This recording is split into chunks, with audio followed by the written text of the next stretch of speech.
नैथि साइ नैथि थाम बिसिनि नभेम्बर तालो बानकुंद्रि मिडिलिनि फिनजांमा बाय देराजाक हुबा ख्लायनाय रंनो SDRF तै मंत्री बखरक फसल बीमा तांबतांगो रां चुबासु ख्लाय जागानो खरक बाचिसार साइ नै राची हुबा ख्लायनाय रंनो हेक्टर थके खक 4 साइ 12 ख्लाय रां रजागानो आबुनि बागै खक चिब्रि रजाक बाचिसार रासाय चुकु चिब्रि साइ रां बायनो आबरो कारिबो दाल बिदाल मुगि कथों हाइमा अंजाक आबाहाय खरक नैथि साइ सिनि चिसार हुबा ख्लायनाय रंनो चुबासु रजागानो आबुनि बागै खक सिनि रजाक थाम चिसार रासाय नैचिब्रि साइ रां मानानो फाइनि जुलाइ सालब्रैयो सालग्राहांकनि जुलाइ बारियो पान्दा काइसिनि बिसिंथे रां चुबासु ख्लाय जागानो मंत्री शाखा मंत्री बखरक फसल बीमा तांबतांगो मानमारि मानानो खरक 4 रासिनि चिब्रि हाय हुबा ख्लायनाय रं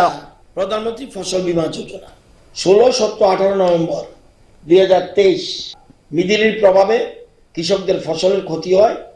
এবং 23,171 হেক্টর জমি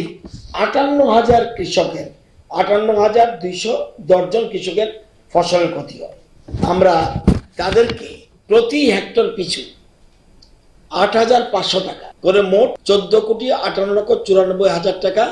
রাজ্য সরকার SDRF এর মাধ্যম থেকে আমাদেরকে অর্থ দিয়েছে। এটা হলো এগ্রিকালচার ডিপার্টমেন্ট। এবার হর্টিকালচার ডিপার্টমেন্টও সেখানেও 20,078 জন 58,000 ছাড়া 20,078 জন কৃষক 7,38,24,000 টাকা পাবে। যেহেতু দক্ষিণ ত্রিপুরা বেশি হয়েছে আমরা 4 তারিখ একটা অনুষ্ঠানের মাধ্যমে সেটা জুলাই বাড়িতে করার আমাদের প্ল্যান, কারণ সবচেয়ে বেশি ক্ষতি হয়েছে সেখানে করে সেই দিনই ডিবিটির মাধ্যমে সবার অ্যাকাউন্টে এই 58,000 মানুষ 58,000 কৃষক 58,210 প্লাস 20,078 জন কৃষক এই টাকা পাবে।